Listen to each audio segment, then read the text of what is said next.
உங்களை மாதிரி விவசாயிகளோட காலடி மண்ணை தொட்டு கும்பிட்டுதான் என்னோட பயணத்தை தொடங்கணும்னு ஒரு முடிவோட தான் இருந்தேன். உங்க போராட்டத்தை பத்தி ராகுல் ஒரு பையன், சின்ன பையன் பேசுனதை நான் கேட்டேன். நம்ம விவசாயிகள் பாதிக்கிற இந்த திட்டத்துக்கு எதிராக சட்ட போராட்டம் நடத்தவும் தயங்க மாட்டோம்னு சொல்லியிருந்தோம். அதே இங்க உங்க முன்னாடி ரொம்ப ஸ்ட்ராங்கா வலியுறுத்துறேன். இதெல்லாம் சொல்லலன்னு நீங்களே இவன் வளர்ச்சிக்கு எதிரானவன் அப்படி இப்படின்னு சொல்லி ஒரு கதையை கட்டி ஆரம்பிச்சிருவாங்க. நமக்கு அதை பத்திலாம் கவலை இல்லை. மெய்ய இந்த விமான நிலையத்தையும் தாண்டி இந்த திட்டத்துல அவங்களுக்கு ஏதோ ஒரு லாபம் இருக்குது. ஒரு நோட்டீஸ் கொடுத்ததுக்கு தடை விதிச்சாங்க. ஒரு துண்டு சீட்டு நம்ம பிள்ளைங்க கொடுத்ததுக்கு அது ஏன் எனக்கு புரியல. 910 நாட்களுக்கு மேல உங்க மண்ணுக்காக போராடிட்டு இருக்கீங்க.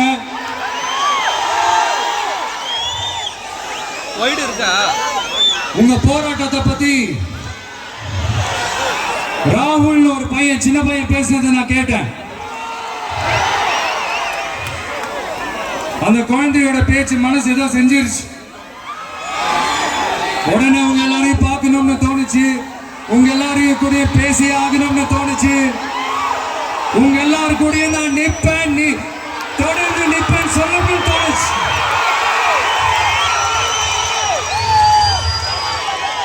ஒவ்வொரு வீட்டுக்கும் ரொம்ப முக்கியமானவங்க அந்த வீட்டில் இருக்கிற பெரியவங்க தான். அதே மாதிரிதான் நம்ம நாட்டுக்கு ரொம்ப முக்கியமானவங்க உங்களை மாதிரி விவசாயிங்க தான். அதனால உங்களை மாதிரி விவசாயிகளோட காலடி மண்ணை தொட்டு கும்பிட்டுதான் என்னோட பயணத்தை தொடங்கணும்னு ஒரு முடிவோட தான் இருந்தேன். அதுக்கு சரியான இடம் இதுதான் எனக்கு தோணுச்சு.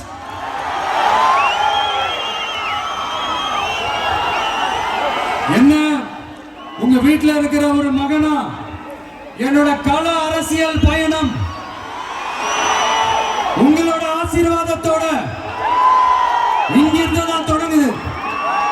நம்மளுடைய முதல் மாநில மாநாட்டில் நம்ம கட்சியினுடைய கொள்கையை பத்தி எடுத்து சொன்னேன். அதுல ஒண்ணுதான் இயற்கை வள பாதுகாப்பு. சூழலியல் மற்றும் காலநிலை நெருக்கடியை எதிர்கொள்ளக்கூடிய இயற்கைக்கு ஊறு விளைவிக்காத பகுதிசார் மாநில வளர்ச்சி பரவலாக்கம். இதான் நாம் அறிவிச்ச அந்த கொள்கை. இதான் நான் இங்க சொல்றதுக்கு காரணம் ஓட்டு அரசியலுக்காக இல்ல.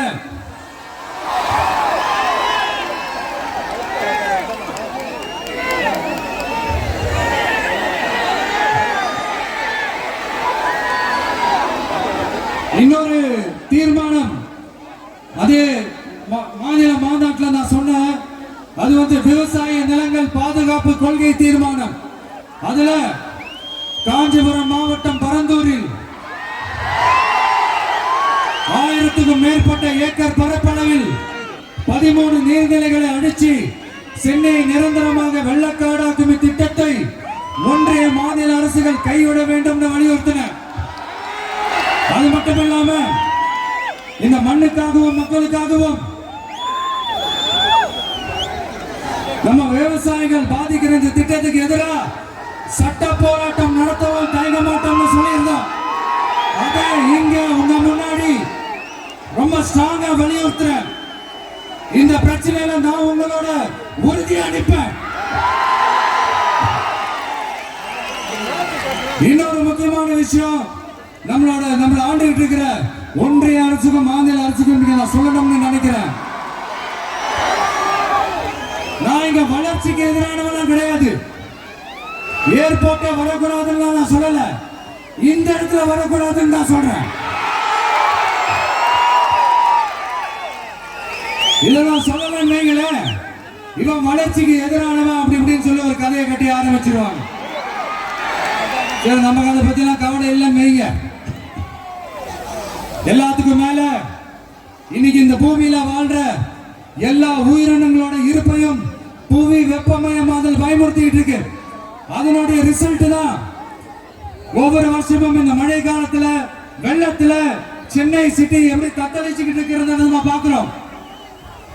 இப்ப ரீசன்ட் டைம்ல எடுத்த ஒரு அறிவியல் ஆய்வுல இப்படி ஒவ்வொரு வருஷம் சென்னையில வர ஃப்ளட்டுக்கு காரணமே இங்க இந்த சுற்று வட்டார பகுதியில் இருக்கிற சதுப்பு நிலங்களை நீர்நிலைகளை அழிச்சது தான் சொல்லுது.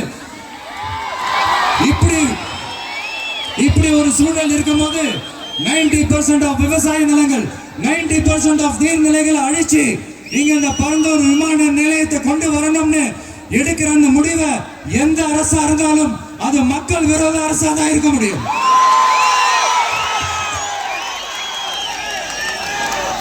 இப்ப சமீபத்தில் நம்ம அரிட்டாப்பட்டி பகுதியில் அந்த டங்ஸ்டன் சுரங்கம் அமைக்கிறது எதிர்த்து தமிழ்நாடு அரசு ஒரு தீர்மானம் ஒன்று கொண்டு வந்தாங்க. அதை நான் மனப்பூர்வமாக வரவேற்கிறேன். ஆனா அதே நிலைப்பாட்டை தானே இங்க நம்ம பரந்தூர் பிரச்சனையில எடுக்கணும்.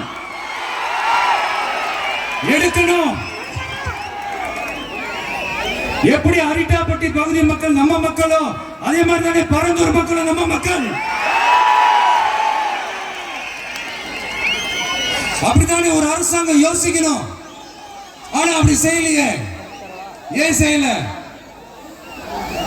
ஏன்னா இந்த விமான நிலையத்தையும் தாண்டி இந்த திட்டத்தில் அவங்களுக்கு ஏதோ ஒரு லாபம் இருக்குது.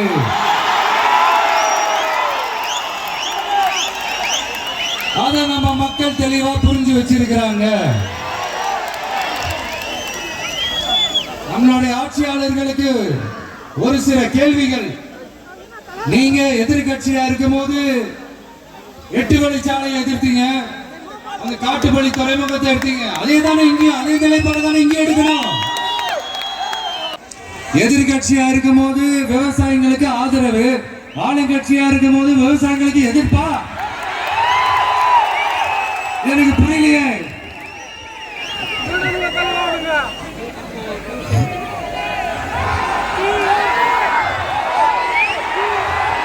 அதனால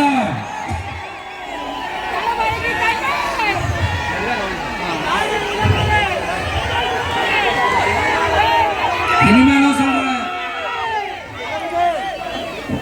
உங்க நாடகத்தெல்லாம் பார்த்துக்கிட்டு மக்கள் சும்மா இருக்க மாட்டாங்க.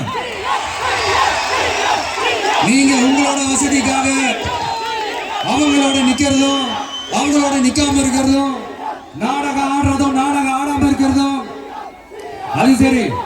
நம்புற மாதிரியே நாடகம் ஆடுறதுல தான் நீங்க கில்லாடிங்களாச்சு. அதே மீறி நம்ம விவசாயிங்க உங்க போராட்டத்துக்கு எதிராக போராடினாங்கன்னா பிரச்சனை தான். அதனால இனிமேல் உங்க நாடகத்தை பார்த்துக்கிட்டு மக்கள் சும்மா இருக்க மாட்டாங்க. உங்களோட இந்த விமான நிலையத்துக்காக நீங்க ஆய்வு செஞ்ச இடத்தை மறு ஆய்வு செய்யணும்னு ஒன்றிய அரசுக்கும் மாநில அரசுக்கும் நான் கேட்டுக்கிறேன். விவசாய நிலங்கள் இல்லாத இந்த பாதிப்புகள் குறைவா இருக்கிற இடங்களா பார்த்து உங்களுடைய விமான நிலையத்தை கொண்டு வாங்க. வளர்ச்சி தான் மக்களின் முன்னேற்றம். ஆனா அந்த வளர்ச்சின்ற பேர்ல நடக்கிற அழிவு மக்களை ரொம்பவே பாதிக்கும்.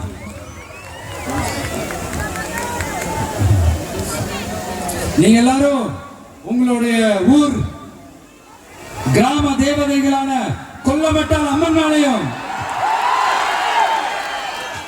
எல்லை அம்மன் மேலையும் ரொம்பவே நம்பிக்கை வச்சிருக்கீங்கன்றது எனக்கு தெரிஞ்சது. அந்த நம்பிக்கையை இழந்துடாதீங்க. உங்களுக்காகவும் உங்க ஊருக்காகவும் இனி உங்க வீட்டு பிள்ளையான நானும்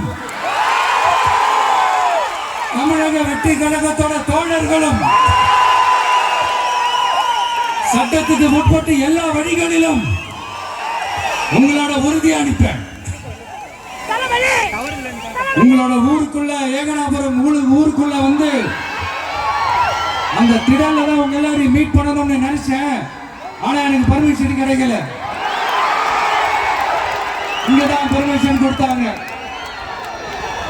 நான் ஏன் ஊருக்குள்ள வரணும் தடைன்னு எனக்கு தெரியல. இப்படிதான் கொஞ்ச நாளைக்கு முன்னாடி நம்ம புள்ளிங்க ஒரு நோட்டீஸ் கொடுத்ததுக்கு தடை விதிச்சாங்க. ஒரு துண்டு சீட்டு நம்ம பிள்ளைங்க கொடுத்ததுக்கு. அது ஏன்னு எனக்கு புரியல.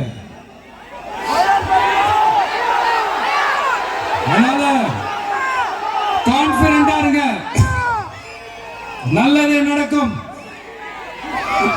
வெற்றி நிச்சயம். மீண்டும் சந்திக்கும் வரை நன்றி, வணக்கம். இதுபோன்ற செய்திகளை மேலும் தெரிந்து கொள்ள எங்களது யூடியூப், ஃபேஸ்புக் மற்றும் ட்விட்டர் ஆப்களை சப்ஸ்கிரைப் செய்யவும்.